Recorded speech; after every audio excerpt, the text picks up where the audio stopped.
Hello, everyone. We're so pleased to have you with us today, and welcome to the 9th Annual Accessibility Awareness Days event.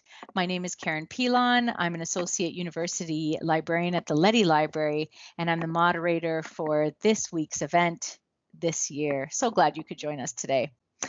As I said, my name is Karen Pilon. I'm sitting in my office today. There's a cement wall to my right. I'm wearing a black and white dress. I identify as a woman. I have a medium to long brown hair, and I'm wearing glasses today. This is the fourth of 5 short workshops with the theme Making UWindsor Accessible, discussing initiatives, services, and resources available at the university. Tips will also be shared on what we can do to make the campus more inclusive. Each week, the presenters will share a 20-minute presentation, leaving a short time for a question and answer period. Please type in your questions in the Q&A box during the presentation, and we'll address them at the end.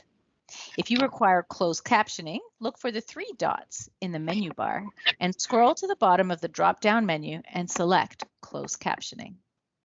This week's topic is disability and intersectionality. Our guests will also discuss how to be a better ally. Our guests today are David Robin-Singh and Dane Macri. So David Robin-Singh is a former alumnus of the University of Windsor with a background in public speaking. Growing up with a rare physical disability, he has given David a unique perspective on disability issues in everyday life.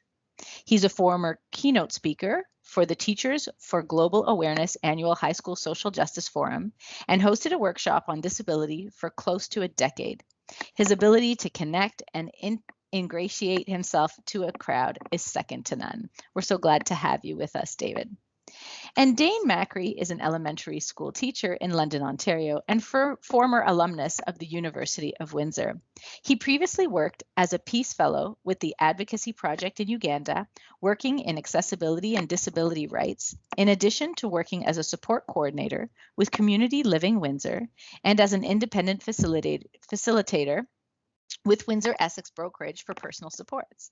As an ally and a person with a speech impairment, he recognizes the importance of inclusivity as communities are infinitely better when everyone is able to freely exercise their gifts and talents to make meaningful contributions. Thank you both for being here. We're so grateful to have you.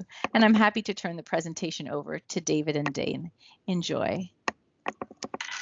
Thank you, Karen. That's a glowing intro. I tell you, that's really awesome. I should have you intro me more often. So my name's David Robin-Singh.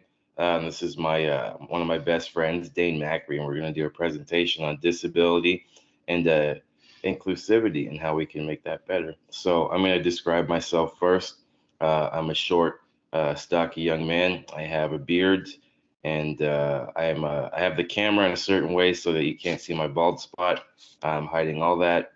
You guys, I'm wearing a blue Nike shirt. I have a sling on because I just had an injury, so that's visible. My lighting's pretty good, and I have a nice poster of Muhammad Ali in the background behind me. Over to you, Dane. Okay. Hi, guys. My name is Dane Macri. I'm in my 30-somethings. I have a light complexion and brown hair. I'm currently in the library of the school where I teach, so if you hear me shoo off some kid, it's totally fine. And I also do have a bit of a speech impediment, so if at any point during the presentation, if I fumble or get lost or stuck on a couple words, I just want you to know that it's not your computer doing a glitch. It is in fact me doing a glitch. Okay. Thank you. All right. Okay. Right, guys. Yeah, and so as David said, guys, so we are asked to talk on the topic of disability and intersectionality. So just really quickly, we are going to go over what that term is, because I in fact didn't actually know what it was until after doing some research and having used those values for quite some time without knowing the actual term.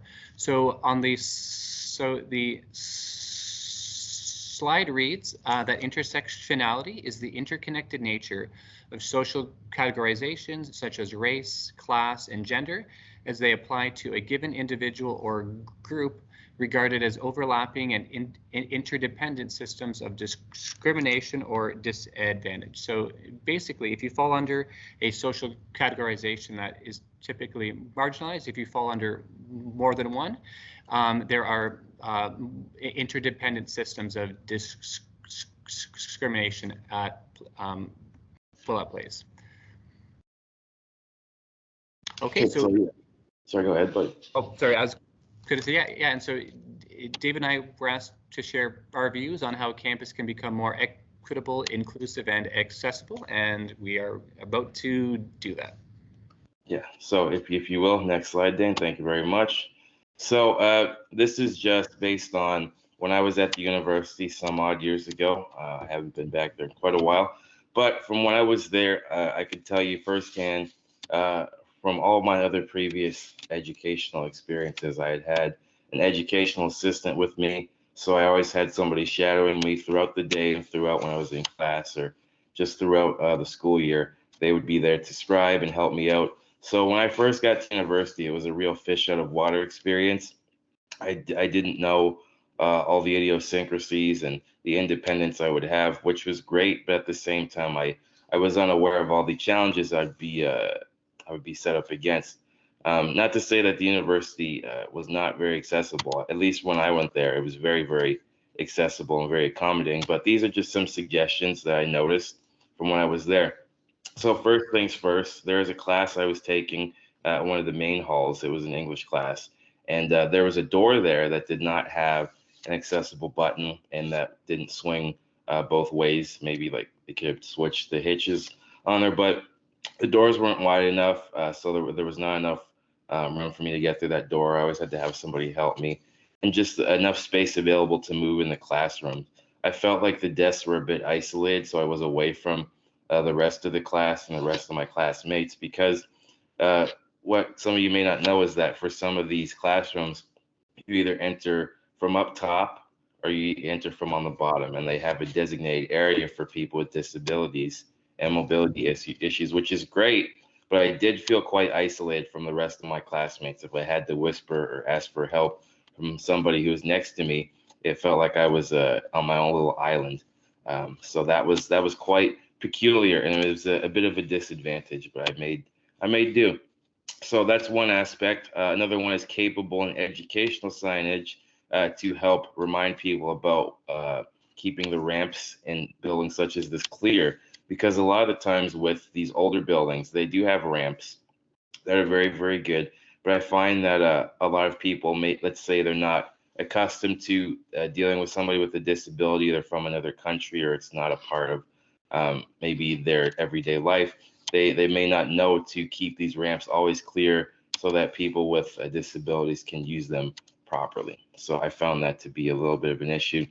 Another thing too, this is a big thing because especially with our campus, most of the time we're going to school in the winter time or the fall time, and you will get a lot of shrubbery and you'll get a lot of debris that comes down from the snow and let's say a leaf or a branch, and it will crowd the sidewalk. Now, I must say there has been, in terms of like everything, the university and downtown Windsor has been very good in terms of cleaning these sidewalks and making sure that they are clear.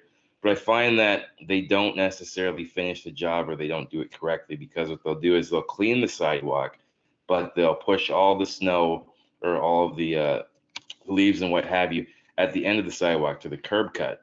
So with the curb cut, you may have a clear sidewalk, but you can't get on the sidewalk or you can't exit the sidewalk, which I think defeats the purpose of cleaning them in the first place.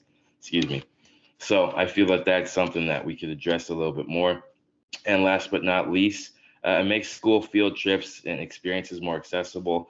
I found every time there was a big event, if there was a field trip when we were going someplace, say to a play or to a museum or something like that, the facilities themselves were accessible, but the method of transportation maybe was not, i.e. with the school buses or ones that don't have a ramp.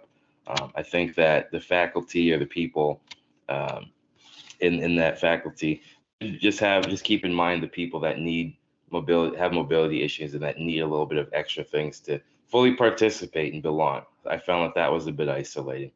Um, Another thing too, just a couple things, quick things.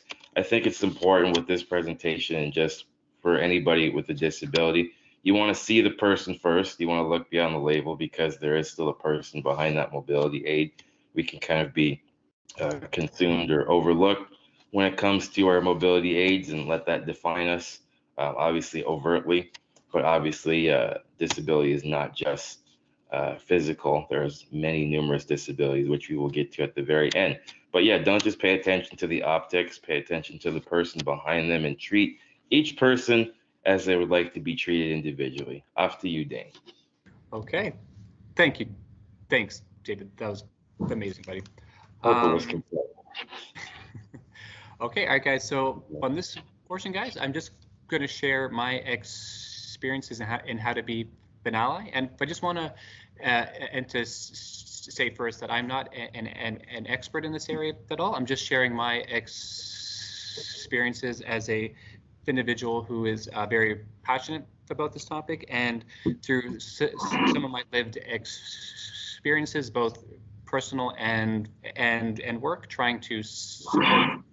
So yeah, so I think one of the ways at an institutional level to be an ally is to approach it through something called kind of a Rawlsian justice approach. So basically, what I mean by that is when you're making an institution, is that you don't know who you're going to be in that institution. There's almost a veil of ignorance. So you could be a man, you could be a woman, you can be a person of color who with a disability. So you don't know who you're going to be, but you would want to design an institution of regardless of who you are are free and able to pursue the life that you want. My second point is as an ally is to ask to support in a needed, if needed, in a respectful way. And what I mean by that is if you see someone whom you may think might need some sort of support, is to ask them in a respectful way. And I'll kind of give two really quick personal examples. So myself and Dave have been friends for a really long time, and we have a close relationship. During one of our presentations on accessibility, ironically, the stage that we were presenting on didn't have a ramp.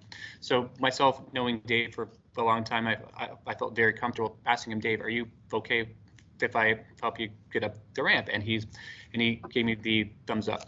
However, though, if you don't have I didn't do that. I didn't do that. I physically can't do that. You know what I mean. Yeah. Anyway, sorry, buddy. No worries. And but another way too is just is if you do ask is to ask in a really respectful way. So I remember when I was first teaching this year, as you are aware, I have a bit of a speech impediment. So there's a couple of sounds that I have a really hard time making, particularly words that start with ST. So when I was teaching once, I had this amazing student from Colombia who was learning English, and she volunteered to read in class, which was an amazing moment. I was very proud for her, and I was kind of following along, and she was doing great. And I noticed there was a word coming up that she might have trouble with. Ironically, it was the word stammer. And I'm like, oh no, she might have a tough time with this word. And as I suspected, she did. And I'm like, I'm going to have to try to help her. And I know that I have a tough time saying this word. So one of the students in class asked her, is it okay if I help you both out by reading this word? So I think if there's a need for support, to ask in a respectful way. The other point would be to take a back seat and learn best how to support. I often feel that people's hearts are in the right place, but sometimes if you come across too eager, you might not be supporting in the best way possible. And a really quick example, when I was working in Uganda in accessibility, I was doing a workshop with parents who had children with cerebral palsy. And I know a lot about this topic. I've worked with folks with cerebral palsy. My background is in biology and psychology. I was really passionate about these presentations. And I found after I presented, it didn't really connect with the parents very well. And then my Ugandan colleague told the story, basically comparing if you have a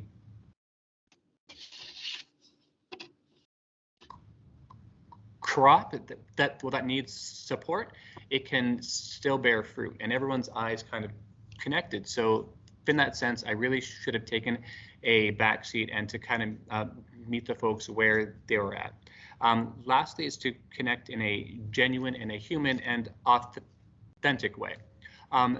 Very lastly, for the steps to be an ally, and I'll use Dave's awesome example of sometimes the ramps being congregated by folks and making it unaccessible is first to interrupt, second to educate, 3 to question, and 5 to echo. So in that example, so if the ramp is being congregated by people just hanging out, the first thing would be to interrupt that.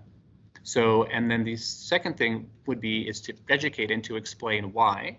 The third might be to maybe ask if they're not really understanding, is to maybe ask them a question about why you think their ramp is there. And then the last one is to echo. So if you're witnessing something and someone is coming forward as an ally, is to support the ally too.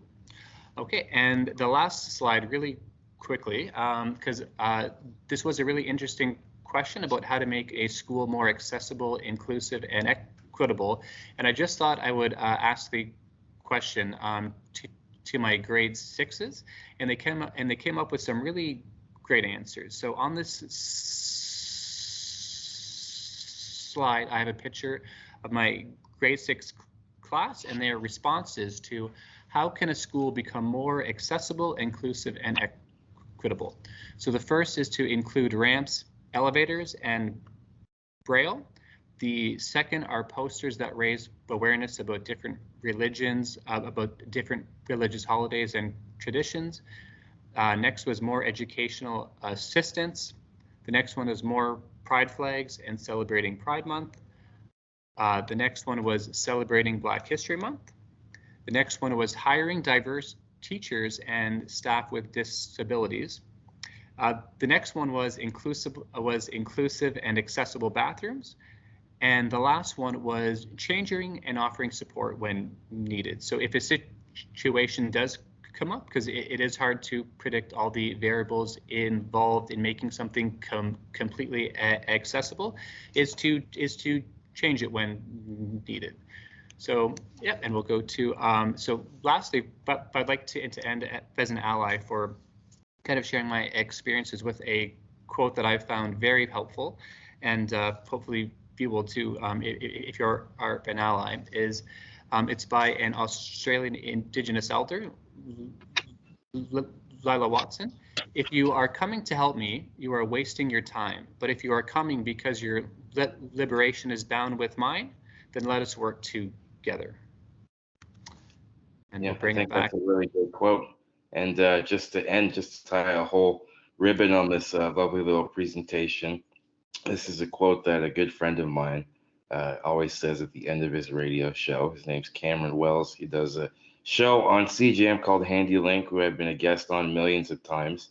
He's also been on my podcast a bunch of times as well. Wonderful man. And his quote he always ends on is disability is the new normal, whereas it's not so taboo to see a person with disability or have them more ingrained into our lives and society a bit more, which I think is a good thing overall. And even just to piggyback on what Dane was saying, we want more inclusivity and we want more accessible washrooms and things of that nature. It's not even just that you need to hire somebody who is different from you. It's just we want the opportunity. So if the opportunities are available, then that gives the person an opportunity to flourish, which I think is a key to when you want to include people in society, when there's marginalized people and you don't want to come off as patronizing or being the savior. You want to include them and meet them halfway, kind of like the example Dan gave when he was in Uganda. It's important to meet people where they are, meet them halfway, and treat them as people.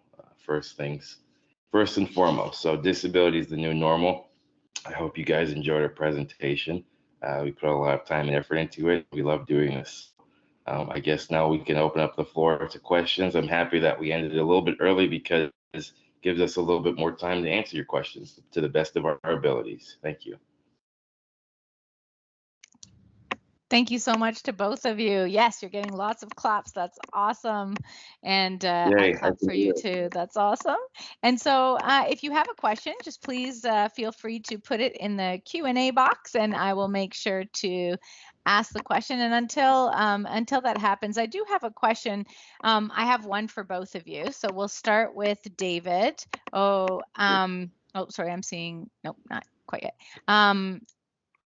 Actually, if you also, if there's just a question, people can raise their hands and go ahead. The mics have been turned on. So, but I'll start. So, you know, David, you were talking about how when you were at school and when you started at the university, you know, the door didn't have it. There was an accessible door, and people had to help you open the door and those kinds of things. And I'm thinking about the person helping you if they had the awareness that this is clearly an issue.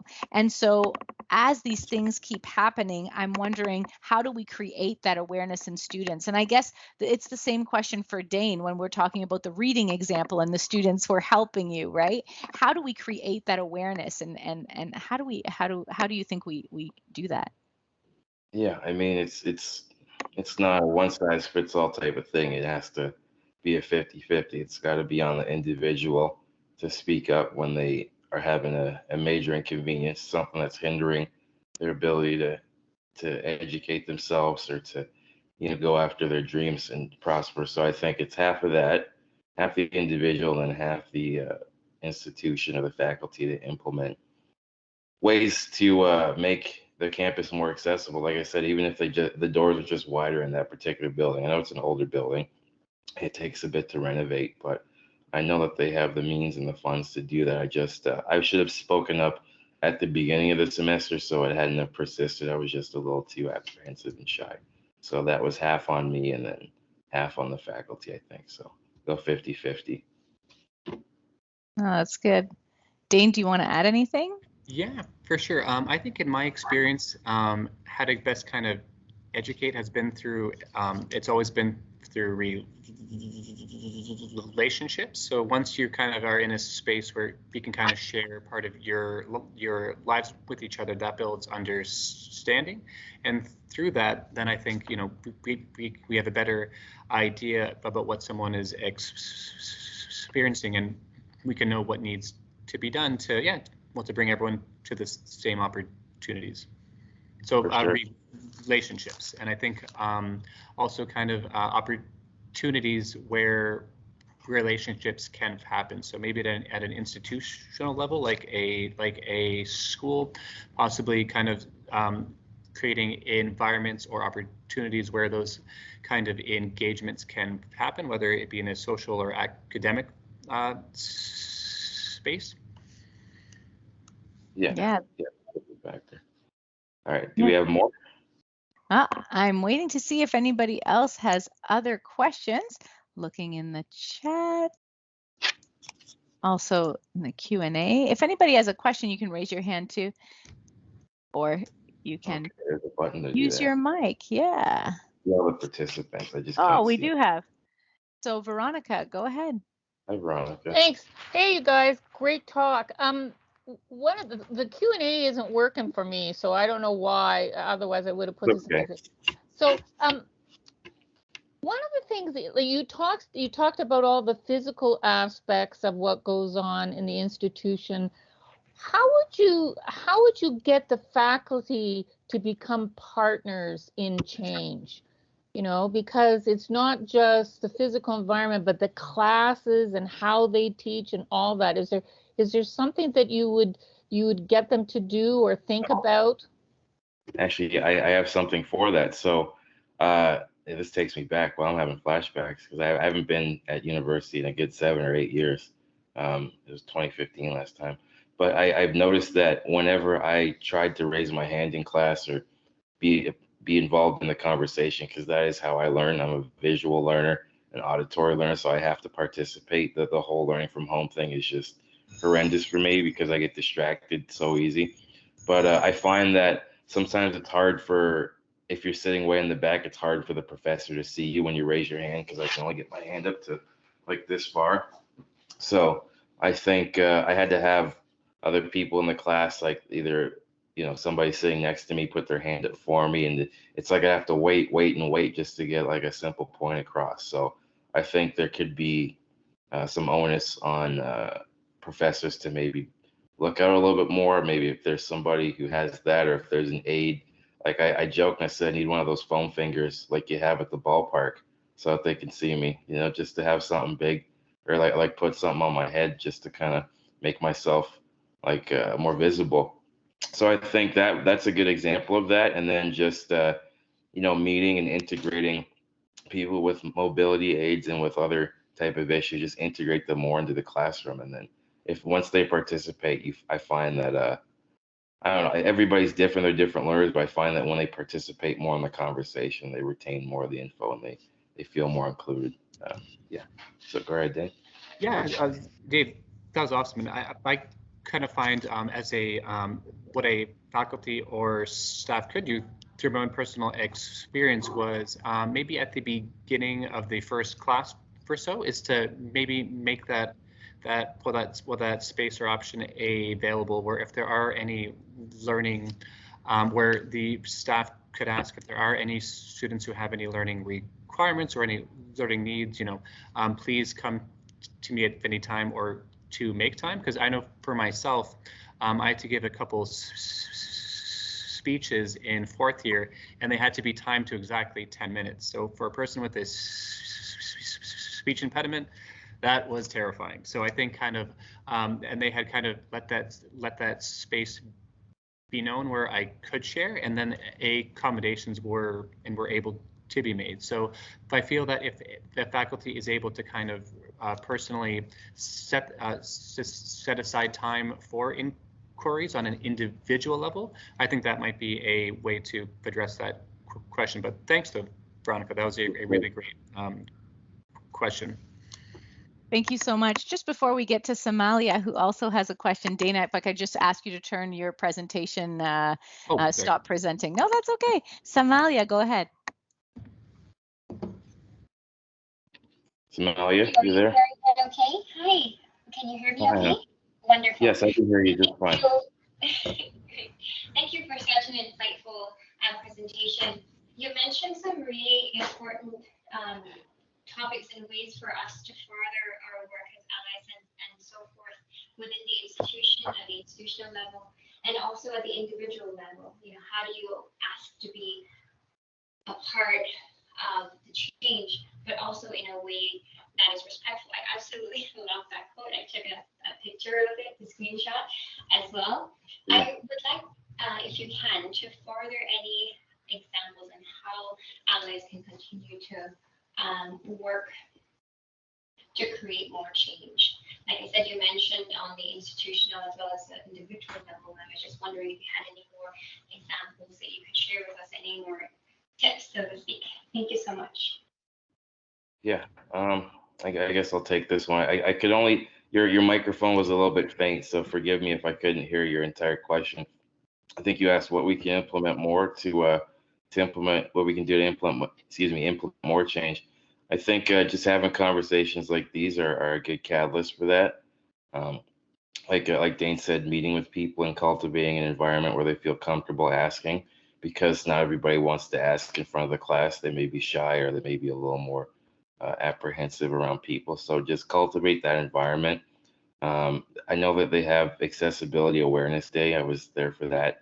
And yeah, just all the little idiosyncrasies. Just like, I think they did this in the Detroit City Council, where they had all the city council members go in wheelchairs and then just kind of gallivant throughout the downtown, and just see how it is to navigate the downtown Detroit with a wheelchair. So I think we don't have to do that, but I think if we just kind of have people who are neutral and then kind of inspect and kind of see what's up, then we could give a firsthand knowledge. Because the sidewalk thing, I've never seen addressed, not once. And like it's a very, very good campus compared to most campuses, but I think that's a big one. So things of that nature we could address, and then it just kind of snowballs from there in a good way. Thank you so much. Dane, anything to add before we close?